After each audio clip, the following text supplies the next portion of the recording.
Sted, og jeg kommer fra Brædstrup. Jeg har en dejlig Leonberger på 9 år. Og vi har den store fornøjelse at tage ud på 2 forskellige plejecentre. Det virker på 2 forskellige måder.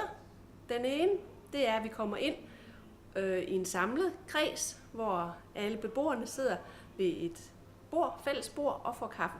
Jeg har selvfølgelig lommen fuld af godbidder, som jeg udleverer til de der søde mennesker, og det går som regel også rigtig fint. Dejlig fornøjelse. Så er der et andet sted, vi kommer, og det foregår så inde på de private, inde i deres egne stuer. Der er sådan en lille skilt fra Trygfonden, som så indikerer, at her må vi gå ind. Og så går vi herind, og så besøger vi de der mennesker, og der er jo vild jubel, når de kommer.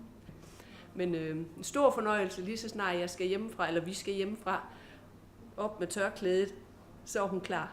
Og det er jo skønt at se sådan en dejlig gammel hund stadigvæk være så på. Så vi holder meget af vores arbejde.